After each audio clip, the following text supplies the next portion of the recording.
دعاء جميلا لأطيب الأحبة. اللهم وفقهم واحفظهم في حياتهم، وبارك لهم في رزقهم وذرياتهم، وتمم عليهم الصحة في أبدانهم. اللهم ابعد عنهم كل حزن وشقاء، ويسر أمورهم بنور وضياء. أسأل الله العظيم أن يبلغنا وإياكم أطيب معايش الدنيا وأعلى منازل الجنة،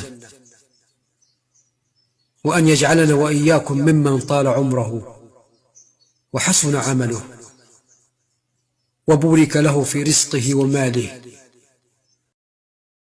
اللهم صل عليه وسلم. اللهم صل على محمد يا ربي صل عليه وسلم. அன்னாரின் குடும்பத்தார்கள், தோழர்கள், இமாம்கள், பெரியோர்கள், நாதாக்கள், ஷேக்மார்கள், குறிப்பாக நம்மவர்கள் அனைவர்கள் மீதும் உலக மக்கள்கள் அனைவர்கள் மீதும் அல்லாஹ்வின் சாந்தியும் சமாதானமும் கருணையும் ஈடேற்றமும் என்றென்றும் இறங்கிக் கொண்டே இருக்கட்டுமாக. அல்லாஹ்வின் நல்லடியார்களே, அருமை பெரியார்களே, அல்லாஹ் தஆலா படைத்த படைப்பினங்களிலே ஏராளமான படைப்பினங்கள், அதில் வலுவான படைப்பினமாக மனித குலமும், அதுக்கு முன்னோடியான படைப்பினமாக ஜின்களின் படைப்பினங்களாக அல்லாஹ் படைத்திருக்கின்றார். ஆனால் அந்த ஜின்கள் இருக்கின்றனவா இல்லையா என்பது நமக்குள் ஆயிரம் கருத்து வேறுபாடு, 1008 சந்தேகங்கள் இருந்து நிலவு கொண்டே இருக்கின்றன.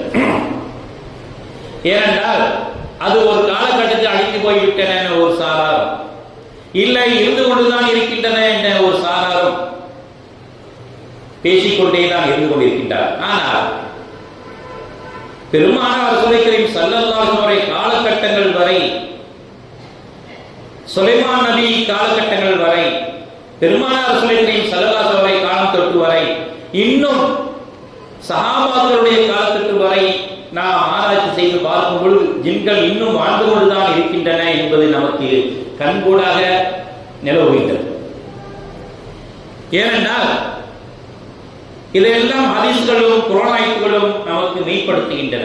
மனித படைப்புக்கு முன்னாலே ஜின்கள் அழிக்கப்பட்டு விட்டன என்று சொன்னால், சுலைமான் அலைஹிஸ்ஸலாம் காலத்தில் எவ்வாறு வந்தன, நபிகள் நாயகம் ஸல்லல்லாஹு அலைஹி வஸல்லம் அவர்கள் காலத்தில் எவ்வாறு வந்தன, சஹாபாக்கள் காலத்தில் எவ்வாறு இருந்தன என்பதை நாம் சிந்தனை செய்து பார்க்க வேண்டும். மனிதர்கள் தான் ஜின்னை காண முடியாது, ஆனால் ஜின்கள் மனிதர்களை காண முடியும் என்று பெருமானார் ரசூலுல்லாஹி ஸல்லல்லாஹு அலைஹி வஸல்லம் சொல்லி காட்டினார். ஜின்களுக்கு ஒரு சக்தியை அல்லாஹ் கொடுத்திருக்கின்றான். மாயமா மறையக்கூடிய, உருவம் எடுத்து வரக்கூடிய, பல கோலத்தில் வரக்கூடிய ஒரு சக்தியை அல்லாஹ் தஆலா கொடுத்திருக்கின்றான். ஆனால் அந்த ஜின்களுக்கு கொடுக்காத சக்தியை மனிதருக்கு கொடுத்திருக்கின்றான். மனிதருக்கு கொடுக்கின்ற சக்தியும் கண்ணுக்கு புலப்படாத சக்தி, அதுதான் அறிவு. அறிவையும் நாம் விளங்கிக் கொள்ளதான் முடியுமே தவிர கண்ணால் பார்த்துக் கொள்ள முடியாது. ஏனென்றால் ஒரு மனிதனை எடுத்துக்கொண்டால் இவன் அறிவுள்ளவனா, ஆற்றல் உள்ளவனா என்று பார்க்கும்பொழுது அவன் செயல்பாடு வைத்துதான் பார்க்க முடியும். ஆக மனிதனுக்குள் மறைத்து வைக்கக்கூடிய அற்புதமான சக்தி அந்த அறிவு ஞானமாயிருக்கின்றது. ஜின்களுக்கு கொடுக்கக்கூடிய சக்தி மறைவு ஞானமாயிருக்கின்றது. ஆகவே தான் அல்லாஹ் தஆலா அதை ஜின் என்று மறைபொருளாக ஜின் என்றே அல்லாஹ் தஆலா அழைத்திருக்கின்றான். ஃபலம்மா ஜன்ன அலைல் லைல ரா கௌகபன், இப்ராஹிம் அலைஹிஸ்ஸலாம் அவர்கள் வானத்தை பார்க்கின்றார்கள். அங்கே இரவு மூடிக்கொண்ட பொழுது அவர் ஒரு நட்சத்திரத்தை பார்க்கின்றார். ஆகா, இதுதான் பெருசு, இதுதான் கடவுள் என்று பேசிக் கொண்டிருக்கின்றார்கள். அது பெரிய விஷயம். இங்கே நாம் எடுத்துக்கொள்ளக்கூடிய விஷயம், ஃபலம்மா ஜன்ன என்று அல்லாஹ் தஆலா சொல்லி காட்டும் பொழுது அங்கே மூடிக்கொள்ளக்கூடிய வார்த்தை, மறைவு கொள்ளக்கூடிய வார்த்தை என்பதை அல்லாஹ் தஆலா பயன்படுத்துகின்றான் என்பதற்காக சொல்லக்கூடிய விஷயமாக இருக்கின்றது. ஆக ஜின் என்றால் மறைவு பொருள் தான் என்று எடுத்துக்காட்டுவதற்காக சொல்லப்பட உண்டு. எதிரிகளை தாக்குவதற்கு, தன்னை மறைத்துக் கொள்வதற்கு, கேளையும் தடுத்துக் கொள்வதற்கு ஜுன்னத் என்று பெயரிட்டது. அந்த ஜின்னில் வந்ததுதான் ஜுன்னத்து. தாயின் வயிற்றில் உள்ள குழந்தை விரைவாக இருப்பதற்கு ஜனீன் என்று சொல்கின்றோம். பாம்பு விரைவாக ஓடிக்கொண்டு இருப்பதால், மனிதை கண்டு விரைவாக ஓடிக்கொண்டு இருப்பதால் அதை ஜான் என்று அழைக்கின்றோம். இப்படியாக மறைவு பொருள், விரைவு பொருள், மூடிய பொருள் என்பதற்குள்ள இந்த வார்த்தையை பயன்படுத்துகின்றதாகவே தான் மனிதனுக்கு கண்ணுக்கு புலப்படாத இந்த ஜின் என்று சொல்லப்படுகின்றது என்று இமாம்கள் அழகான முறையை வலியுறுத்தி காட்டுகின்றார்கள். பெருமானார் ரசூலுல்லாஹி கரீம் ஸல்லல்லாஹு அலைஹி வஸல்லம் சொல்லி காட்டினார்கள், இந்த ஜின் 3 விதமாக படைக்கப்பட்டிருக்கின்றது. அதற்கு இறக்கை உண்டு, வானத்தில் பறக்கக்கூடியதாக, ஊர்ந்து செல்லக்கூடிய படைப்பினங்களாக, அடுத்து நிலத்தில் வாழக்கூடிய படைப்பினங்களாக 3 விதமாக ஜின்கள் படைக்கப்பட்டிருக்கின்றன என்று பெருமானார் ரசூலுல்லாஹி கரீம் ஸல்லல்லாஹு அலைஹி வஸல்லம் சொல்லி காட்டினார்கள் என்றால் எப்பேற்பட்ட படைப்பினங்கள் நம்ம என்று புரிந்து கொள்ள முடிகின்றது. வல்ஜான கலக்னாஹு மின் கப்ல் மின்னா சமூ, அதற்கு முன்னால் ஜானை, ஜின்களின் மூல பிதாவை கடுமையான கடிய சூழல்ல நெருப்பிலிருந்து நாம் படைத்தோம் என்று அல்லாஹ் தஆலா இந்த ஆயத்திலே சொல்லி காட்டினார். வஹலக்கல் ஜான மின் மாரிஜி மின் நார், நெருப்பு கொழுந்தெட்டு எரியக்கூடிய நெருப்பிலிருந்து ஜின்களை படைத்தோம் என்று அல்லாஹ் தஆலா சொல்லி காட்டினார். ஏனென்றால் ஜின்கள் மறைந்து வாழக்கூடியவர்கள், அவர்களும் ஆண் பெண் வகையினர்கள் இருக்கின்றார்கள், நல்லவர்கள் கெட்டவர்கள் இருக்கின்றார்கள், சட்டங்கள் திட்டங்கள் இருக்கின்றன, கட்டுப்பாடு இருக்கின்றன, இப்படியான நன்மை தீமைகளும் இருக்கின்றன. நன்மை செய்தவர்களுக்கு நல்லதும் தீமை செய்தவர்களுக்கும் தண்டனையும் அவர்களுக்கும் இருக்கின்றது என்று நூல் உம்தத்துல் காரி என்ற நூலிலே பதிவு செய்யப்பட்டிருக்கின்றது. ஆக ஜின்கள் நெருப்பிலிருந்து படைக்கப்பட்டது, ஒளியிலிருந்து படைக்கப்பட்டவர்கள் வானவர்கள். அவர்கள் உண்மையான வெண்மையான வெளிச்சத்திலிருந்து படைக்கப்பட்டவர்களாகவே தான் அவர்கள் பாவம் செய்யாதவர்களாக, தீமையின் பக்கம் நெருங்காதவர்களாக மலக்குமார்கள் இருக்கின்றார்கள். ஆனால் நெருப்பின் புகையிலிருந்து சைத்தானை படைக்கப்பட்டதனால் முழுமையாக தீமை செய்யக்கூடியவனாக அந்த சைத்தான் படைக்கப்பட்டிருக்கின்றார். நெருப்பிலிருந்து, நெருப்பும் இருளும் கலந்த படைப்பிலிருந்து ஜின்னை படைக்கப்பட்டதன் காரணமாக அவர்கள் நன்மை செய்யக்கூடியவர்களாக தீமை செய்யக்கூடியவர்களாக இருக்கின்றார்கள். மனிதனை களிமனை கொண்டு படைக்கப்பட்டார் என்று பெருமானார் ரசூலுல்லாஹி கரீம் ஸல்லல்லாஹு அலைஹி வஸல்லம் சொல்லி காட்டினார்கள் என்றால், இதிலிருந்து படைப்பு, ஜின்களுடைய படைப்பு மக உன்னதமான படைப்பாக நாம் புரிந்து கொள்ள முடிகின்றது. குர்ஆனிலே ஜின் என்ற சூறாவிலே அல்லாஹ் இறக்கி இருக்கின்றான். அதிலே வன்னா மின்ன ஸாலிஹூன வ மின்ன தூன தாலிக குன்னா தராயிகல் கததா, மேலும் நிச்சயமா நம்மில் நல்லோரும் இருக்கின்றார்கள். ஜின் சொல்லி காட்டுகின்றது, மேலும் நிச்சயமா நம்மில் நல்லோரும் இருக்கின்றார்கள், அப்படி அல்லாதவரும் இருக்கின்றார்கள், நம்மில் இருக்கின்றார்கள், நாம் பல்வேறு வழிகளை உடையவர்களாகத்தான் இருக்கின்றோம் என்று ஜின் சொன்னதாக அல்லாஹ் குர்ஆனிலே சொல்லி காட்டுகின்றார். நாங்கள் நல்லோரும் இருக்கின்றோம், கெட்டவரும் இருக்கின்றார்கள், வழி தவறுகளும் இருக்கின்றார்கள், வழி வாழ்ந்தவரும் இருக்கின்றார்கள். ஆகவே இப்படித்தான் எங்களுடைய வாழ்க்கை இருக்கின்றது என்று அந்த ஜின் சொன்னதாக அல்லாஹ் தஆலா அருள்மறையாம் திருமறையை சொல்லி காட்டுகின்றான் என்றால், ஜின்களுடைய ஒரு உன்னதமான சக்தியை பெருமானார் ரசூலுல்லாஹி கரீம் ஸல்லல்லாஹு அலைஹி வஸல்லம் சொல்லி காட்டியிருக்கின்றார். மற்றொரு விஷயமாக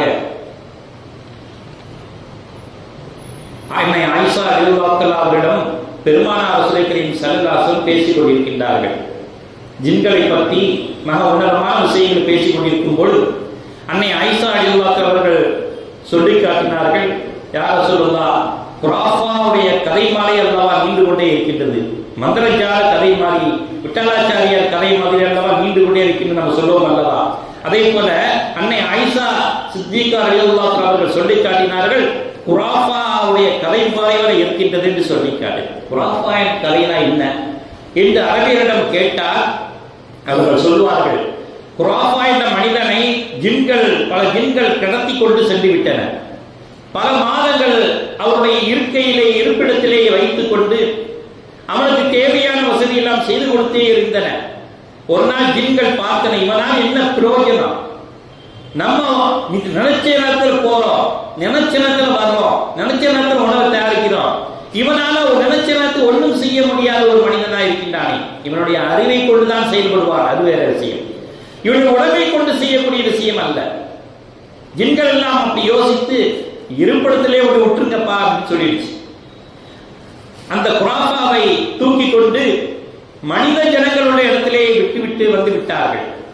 அந்த குராஃபா ஜின்களுடைய கதையெல்லாம் ஊர் மக்களிடம் சொல்ல மக்கள் எல்லாம் நம்ப மறுக்கின்றார்கள். இதெல்லாம் ஒரு கதையாப்பா, மந்திரஜால கதையமா இருக்குது. திடீர் மாயமா ஒரு உருவம் வருது, மாயமா போகுது, மாயமா உணவு தருது, பல உருவத்தில் எடுக்குது என்று நீ கதையா சொல்றிய, இதை நம்பக்கூடிய விஷயமா என்று கேட்கின்றார்கள். உடனே அன்னை ஆயிஷா சொன்ன இந்த கதை மாதிரிலாம் நீங்க சொல்றீங்கன்ட்டு. அவர் சொன்னதும் உண்மைதான், நான் சொல்லுவது உண்மைதான், ஜின்களுடைய தன்மை அதுதான் என்று பெருமானார் ரசூலை கரீம் ஸல்லல்லாஹு சொல்லி காட்டினார். பெருமானார் ரசூலை கரீம் ஸல்லல்லாஹு அவர்கள் மற்றொரு விஷயத்தில் சொல்லி காட்டும் பொழுது, சஹாபாக்களை, தோழர்களே, நீங்கள் மலை பொறுப்பிலே சிறுநீர் கழிக்காதீர்கள் என்று சொல்லி காட்டினார். சஹாபாக்கள் கேட்கின்றார்கள், யார் ரசூலல்லாஹ், மலை பொறுப்பிலே ஏன் சிறுநீர் கழிக்கக்கூடாது என்று சொல்கின்றீர்கள்? கேட்கும் பொழுது அது ஜின்களுடைய வசிப்பிடமாக இருக்கின்றது என்று சொல்லி காட்டினார். நீங்கள் சிறுநீர் கழித்தோம் என்றால் அது தன்னுடைய இருப்பிடத்திலே சிறுநீர் கழித்து அசுத்தப்படுத்தி விட்டார்கள் என்று கோபத்தில் உங்களை ஏதாவது செய்துவிடும், அல்லது அதனுடைய இடத்தை நீங்கள் அசுத்தப்படுத்தக்கூடிய தீமையை உருவாகிவிடும் என்பதற்காக வேண்டி அந்த மாதிரி இடங்களிலே நீங்கள் சிறுநீர் கழிக்காதீர்கள் என்று சொல்லி காட்டினார். பெருமானார் ரசூலுல்லாஹி கரீம் ஸல்லல்லாஹு அலைஹி வஸல்லம் பார்க்க சில ஜின் கூட்டத்தார்கள் வந்து கொண்டிருக்கின்றார்கள். வந்து பெருமானிடம் முறையிடுகின்றார்கள், யா ரசூலல்லாஹ், உங்கள் தோழரிடம் நீங்கள் உத்தரவு போடுங்கள், எலும்புகளிலோ கறி துண்டுகளிலோ அல்லது மாட்டு சாணத்திலோ நீங்கள் சுத்தம் செய்ய வேண்டாம் என்று உத்தரவு போடுங்கள். சிறுநீர் கழித்து விட்டால் கறி துண்டை வைத்து, எலும்பு துண்டுகளை வைத்து, காஞ்ச மரச்சாணத்தை வைத்து ஒத்தி எடுப்பார்கள். அப்படி எடுத்துவிட்டால் அது எங்களுக்கு பிரயோஜனம் இல்லாமல் ஆகிவிடும். ஆகவே அதை நீங்கள் தடை செய்யுங்கள் என்று சொன்ன உடனே பெருமானார் ரசூலை கரீம் ஸல்லல்லாஹு அலைஹி அவர்கள் உடனே தடை செய்கின்றார்கள். நீங்கள் கறி துண்டுகளை யூஸ் பண்ணாதீர்கள், எலும்பு துண்டுகளை யூஸ் பண்ணாதீர்கள், நீங்கள் காஞ்ச மரச்சாணங்களை ஒவ்வொரு காஞ்ச பொருளும் சுத்தமானதுதான், ஆக காஞ்ச சாணம் சுத்தமானதுதான், அதையும் நீங்கள் யூஸ் பண்ணாதீர்கள் என்று பெருமானார் ரசூலை கரீம் ஸல்லல்லாஹு அலைஹி வஸல்லம் தடை போட்டார்கள். ஏனென்றால் அது ஜின்களுக்கு உணவாக பிரயோஜனமான பொருளாக இருக்கக்கூடும் என்று பெருமானார் ரசூலை கரீம் ஸல்லல்லாஹு அலைஹி வஸல்லம் சொல்லி காட்டினார். ஆகவே தான் மற்றொரு விஷயத்தை சொல்லி காட்டும் பொழுது, வானவர்கள் ஒளியால் படைக்கப்பட்டவர்கள், ஜின்கள் தீப்பிடம்பால் படைக்கப்பட்டவர்கள், மனிதர்கள் களிமண்ணால் படைக்கப்பட்டவர்கள் என்ற ஹதீஸை அன்னை ஆயிஷா ரலியல்லாஹு அவர்கள் முஸ்லிம் ஹதீஸிலே பதிவு செய்யப்பட்ட ஹதீஸா இருக்கின்றது. இப்படியாக ஜின்களுடைய விஷயத்தை பார்க்கும் பொழுது அவர்கள் அதி உன்னத சக்தி உள்ளவராக படைக்கப்பட்ட ஒரு படைப்பாக நாம் புரிந்து கொள்ள முடியும். அண்ணன் நபிகள் நாயகம் ஸல்லல்லாஹு அலைஹி வஸல்லம் அவர்கள் மஸ்ஜிது நபவியிலே அழகான முறையில் தொழுது கொண்டிருக்கின்ற வேளையிலே ஒரு முரட்டு ஜின் பெருமானார் ரசூலை கரீம் ஸல்லல்லாஹு அலைஹி அவர்களை இடைஞ்சல் செய்து கொண்டே இருந்தது. அவர்களை தொழவிடாமல் தடுத்துக் கொண்டே இருந்தது. பெருமானார் ரசூலை கரீம் ஸல்லல்லாஹு அலைஹி அவர்கள் தொழுது கொண்ட நிலையிலே கழுத்தை பிடித்து அப்படி நிறுத்திவிட்டார்கள். தொழுது முடித்த பிறகு அதை தூணிலே கட்டி வைத்து சஹாபாக்களுக்கு நாம் அறிவிப்பு கொடுக்கலாம் என்று நினைத்து அவர்கள் தூணிலை கட்டக்கூடிய நேரத்திலே அவர் உள்ளத்திலே ஒரு எண்ணம் தோன்றுகின்றது. நம்முடைய சகோதரர் ஹலரத் சுலைமான் அலைஹிஸ்ஸலாம் அவர்கள் துஆ கேட்டார்கள் அல்லவா, கால ரப்பி குஃபிர்லி வ ஹப்லி முல்கன் லா யன்பகி லி அஹதம் மின் பஅதி இன்னக அன்தல் வஹ்ஹாப், என் இறைவனே என்னை மன்னித்தருள்வாயாக, பின்னர் யாருமே அடைய முடியாத அரசாங்கத்தை, பாக்கியத்தை எனக்கு தந்தருள்வாயாக, நிச்சயமே நீயாகிறவன் கொடை வழங்குவதில் வல்லனாய் இருக்கின்றாய், அற்புதமான ஒரு ஆற்றல் உள்ளவனாய் இருக்கின்றாய் என்று சுலைமான் அலைஹிஸ்ஸலாம் அவர்கள் கேட்ட துஆ என் உள்ளத்திலே நிழலாடியது. ஆகவே அதை அந்த ஜின்னை நான் விட்டுவிட்டேன். ஆனால் அல்லாஹ் தஆலா என்னை கெடுதி செய்த அந்த ஜின்னை கேவலமாக தண்டனை கொடுத்தான் என்று பெருமானார் ரசூலை கரீம் ஸல்லல்லாஹு அலைஹி சொல்லி காட்டியதாக அபூ ஹுரைரா ரலியல்லாஹு அன்ஹு அறிவிக்கின்றார்கள். முஸ்லிம் 941 ஹதீஸிலே பதிவு செய்யப்பட்ட ஹதீஸா இருக்கின்றது. ஆக ஜின் யாரையெல்லாம் வழிகெடுக்கவும் முடியும், யாரையெல்லாம் கெடுக்கவும் முடியும். இன்னும் இடத்திலே தொழக்கூடியவர்களாக இருக்கக்கூடும் என்று இமாம்களாக சொல்லி காட்டினார். இஸ்லாமிய சாம்ராஜ்யத்திலே 10வது ஜனாதிபதியாக நீதிக்கு பெயர் போன ஹலரத் உமர் பின் அப்துல் அஜீஸ் ரஹ்மத்துல்லாஹி அவர்கள் அறிவிக்கின்றார்கள். ஹிஜ்ரி 61 வரை ஆண்டவர்கள். கிபி 720 760 வரை ஆண்டவர்கள். ஒருமுறை மக்காவுக்கு செல்லக்கூடிய வழியிலே போகின்ற வழியிலே ஒரு மிகப்பெரிய பாம்பு செத்து கிடக்கின்றது. அந்த பாம்பை பார்த்த உடனே இவ்வளவு பெரிய பாம்பா என்று நினைத்தவர்களாக குழியை தோண்டி அடக்கம் செய்கின்றார்கள். உடனே உமர் பின் அப்துல் அஜீஸ் அவர்களே என்று ஒரு அசரியதான சத்தம் பின்னாடி கேட்கின்றது. திரும்பி பார்த்தேன், யாருமே இல்லை. யார் என்று நான் சத்தமிட்டு முழங்கினேன். யார் என்னை அழைத்தது என்று கேட்டேன். நான் பெருமானார் ரசூலுல்லாஹி கரீம் ஸல்லல்லாஹு அலைஹி வஸல்லம் கரங்களை பற்றி பிடித்து பையத்து பெற்ற கடைசி ஜின்னாக இருக்கின்றேன் என்று அந்த ஜின் சொல்லியது. என்னுடைய நண்பரும் நானும் தான் கடைசியாக பெருமானார் ரசூலுல்லாஹி கரீம் ஸல்லல்லாஹு அலைஹி வஸல்லம் கரங்களை பிடித்து பையத்து பெற்ற கடைசி ஜின் என்று சொல்லி காட்டியது. அந்த நண்பர்களில் ஒருவர் தான் இப்பொழுது இறந்து விட்டார். நாங்கள் பையத்து பெறும் பொழுதே பெருமானார் ரசூலுல்லாஹி கரீம் ஸல்லல்லாஹு அலைஹி வஸல்லம் சொல்லி காட்டினார்கள், ஓ ஜின்னே, நீ இறந்து போகின்ற நேரத்திலே ஆள் அரவட்டமான இடத்திலே, ஆள் நடமாற்றம் இல்லாத இடத்திலே நீ இறந்து போவாய். அப்பொழுது அன்றைய பெரும் பாக்கியமான நல்ல அமல்கள் செய்த நல்லோர் ஒருவரின் கையலால் நீ அடக்கம் பெறுவாய் என்று பெருமானார் ரசூலுல்லாஹி கரீம் ஸல்லல்லாஹு அலைஹி வஸல்லம் அந்த ஜின்னிடம், என்னுடைய நண்பனிடம் கூறினார்கள். அது இன்றும் எனக்கு ஞாபகம் இருக்கின்றது என்று சொன்ன உடனே உமர் பின் அப்துல் அஜீஸ் அவர்கள் கேட்கின்றார், இது உண்மையா உண்மையா என்று திரும்ப திரும்ப கேட்கின்றார். ஆமாம், உண்மைதான். பெருமானார் ரசூலுல்லாஹி கரீம் ஸல்லல்லாஹு அலைஹி வஸல்லம் அவர்கள் சொன்னது உண்மைதான். ஆகவே நான் அந்த உண்மையை தான் சொல்லி கேட்டு காட்டினேன். இந்த ஆள் அரவமட்ட இடத்திலே அவர் இறந்து போய்விட்டார்கள். இந்த புனிதமான இடத்திலே நீங்க நல்லோரான உங்கள் கரங்களிலே அடக்கப்பட்டார்கள் என்று பெருமானார் ஸல்லல்லாஹு அலைஹி வஸல்லம் சொன்ன சொல் அப்படியே பார்த்து படித்து விட்டது என்று சொன்னார்கள். உணர்ச்சி பெருமாக அப்படியே தேவி அழிந்தார்கள். என்னையும் அன்றொரு நாள் பெருமானார் ரசூலுல்லாஹி கரீம் ஸல்லல்லாஹு அலைஹி வஸல்லம் சொல்லி இருக்கின்றார்களே என்று நினைத்து தேவி அழிந்தார்கள் என்று நாம் ஹதீஸில் கிதாபிலே பார்க்க முடிகின்றது. பெருமானார் ரசூலுல்லாஹி கரீம் ஸல்லல்லாஹு அலைஹி வஸல்லம் சொல்லி காட்டினார்கள், அந்த ஜின்களின் மூலமாக கெடுதியும் ஏற்படலாம், நன்மையும் ஏற்படலாம். அந்த கெடுதிகள் ஏற்பட்டால் நீங்கள் இறைவனிடம் பாதுகாப்பு தேடுவீர்களாக. ஏனென்றால் யார் வட்டி வாங்கி தின்கிறார்களோ அவர்கள் மறுமையிலே சைத்தான் தீண்டப்பட்ட ஒருவன் பைத்தியமான நிலைமையில் எழுப்பப்படுவதை போல எழுப்பப்படுவான் என்று உதாரணம் காட்டியதை போல குர்ஆனிலே சொல்லி காட்டினார் அல்லாஹ் தஆலா. எப்படி சைத்தான் தீண்டினால் பைத்தியம் பிடித்தவர்கள் அடைவார்களோ அப்படி வட்டி தின்பார்கள், மறுமையில் எழுப்பப்படுவார்கள் என்று உதாரணத்தை காட்டினார்கள். ஆக இங்கே சைத்தான் பிடிப்பது உதாரணமாக சொல்லப்பட்டால் இந்த உலகத்தில் நடக்கக்கூடிய ஒன்றைத்தான் அல்லாஹ் தஆலா உதாரணமாக காட்டினார். சைத்தான் பிடிக்கப்படும், ஜின் பிடிக்கப்படும் என்பதை அழகான உதாரணமாக அல்லாஹ் சொல்லி காட்டுகின்றான். அதே போல குர்ஆனிலே பக்ரா சூராவிலே 275 ஆயத்திலே இதை சொல்லி காட்டுகின்றான். ஆக அந்த மாதிரி நிலைமை வந்தால் நீங்கள் காலையும் மாலையிலும் குல் ஹுவல்லாஹு குலவு பிரபில் ஃபலக் குலவு பிரபின் நாஸ் ஆயத்துல் குர்சியை ஓதிக்கொள்ளுங்கள். குல் அஊது பிரபில் ஃபலக், நபியே நீ சொல்வீராக, விடியலின் இறைவன் இடத்தில் நான் காவல் தேடுகின்றேன் என்ற ஆயத்தை ஓதினால் காலையிலிருந்து சாயங்காலம் வரை உங்கள் பாதுகாப்பு கிடைக்கின்றது. மின் ஷர்ரி மா கலக், அவன் படைத்தவற்றின் தீங்கை விட்டு பாதுகாப்பு தேடுகின்றேன். அவன் என்னென்ன பொருள் படைத்திருக்கின்றான், ஜிம்மை படைத்திருக்கின்றான், சைத்தானை படைத்திருக்கின்றான், எல்லாவற்றையும் படைத்திருக்கின்றான். அதிலிருந்து வரக்கூடிய கெடுதியை விட்டும் நான் உன்னிடம் பாதுகாப்பு தேடுகின்றேன். ஒமின் ஷர்ரி காசினி இதா வகப், இருள் பரவும் போது ஏற்படக்கூடிய இரவின் தீங்கை விட்டும் நான் பாதுகாப்பு தேடுகின்றேன். இன்னும் முடிச்சுகளில் மந்திரித்து ஓடக்கூடிய பெண்ணின் பாதுகாப்பை விட்டும் நான் பாதுகாப்பு தேடுகின்றேன்.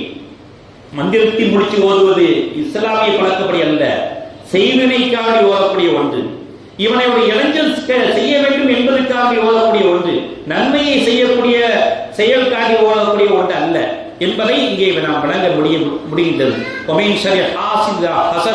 பொறாமைக்காரன் பொறாமையை விட்டு நான் பாதுகாப்பு தேடினேன். இந்த ஆயத்திலே எவ்வளவு அழகாக சொல்லிக்காட்டினார், எல்லாவித பாதுகாப்பையும் சொல்லிக்கிறார். ஆகவே தான் பெருமானார் ரசூலை கரீம் ஸல்லல்லாஹு அலைஹி வஸல்லம் சஹீஹ் முஸ்லிமிலே சொல்லி காட்டினார்கள். திருமதியிலே சொல்லி காட்டப்பட்ட ஒரு ஹதீஸிலே பார்க்கும் பொழுது பக்ரா சூரத்தில் 10 ஆயத்துகளை யார் தினந்தோறும் ஓதுகிறார்களோ அவர் அனைத்து விதமான பாதுகாப்பை பெறுகின்றார். பக்ரா சூரத்தில் முதல் 4 ஆயத்தை ஓதுங்கள், ஆயத்துல் குர்சியை ஓதுங்கள், அதுக்கு அடுத்த 2 ஆயத்தை ஆயத்துல் குர்சி 92 ஆயத்தை ஓதுங்கள், 3 ஆயத்து மொத்தம் 7, கடைசி லில்லாஹி மா ஃபி ஸமாவாத்தி 3 ஆயத்து, மொத்தம் 10 ஆயத்தை தினந்தோறும் ஓதி வருவதற்கு எந்த ஆபத்தும் எந்த இடைஞ்சலும் எந்த கஷ்டங்களும் இந்த நஷ்டங்களும் வராது, அல்லாஹ்வுடைய முழு பாதுகாப்பை அவர்கள் பெறுவார்கள் என்று பெருமானார் ரசூலை கரீம் ஸல்லல்லாஹு அலைஹி வஸல்லம் சொல்லி காட்டியதற்கேற்ப அந்த ஆயத்துகள் எல்லாம் ஓதுவோமாக. யா அல்லாஹ், எங்களுக்கு ஏற்படக்கூடிய மனநோய், செய்தான், பேய், பிசாசு இவர்களை விட்டும் எங்களுக்கு பாதுகாப்பு தருவாயாக. யா அல்லாஹ், உன்னுடைய அருளை கொண்டு நாங்கள் கேட்கின்றோம், இந்த அருள் மழையான நேரத்தில் கேட்கின்றோம், எங்கள் துஆவை ஏற்றுக்கொள்வாயாக. நாங்கள் மனதிலே ஏற்படக்கூடிய பொறாமையை விட்டும் பாதுகாப்பு தேடுகின்றோம், நயவஞ்சகத்தை விட்டும் பாதுகாப்பு தேடுகின்றோம், கஷ்டத்தை விட்டும் நஷ்டத்தை விட்டும் நோய் நொடிகளை விட்டும் உன்னால் படைக்கப்பட்ட இந்த மலையை விட்டும் உன்னால் படைக்கப்பட்ட ஜின்களை விட்டும் உன்னால் படைக்கப்பட்ட சைத்தானை விட்டும் நாங்கள் முழு பாதுகாப்பு தேடுகின்றோம். அல்ஹம்துலில்லாஹி ரப்பில் ஆலமீன். பாரக்கல்லாஹு லனா வ லக்கும் பில் குர்ஆனில் அலீம் வ நஃபஅனா வ இய்யாக்கும் பில் ஆயாத்தி வ ذிக்ரில் ஹக்கீம். இன்னஹு தஆலா ஜவாதுன் கரீம் மலிக்குன் கரீம் வ ரഊஃபுர் ரஹீம்.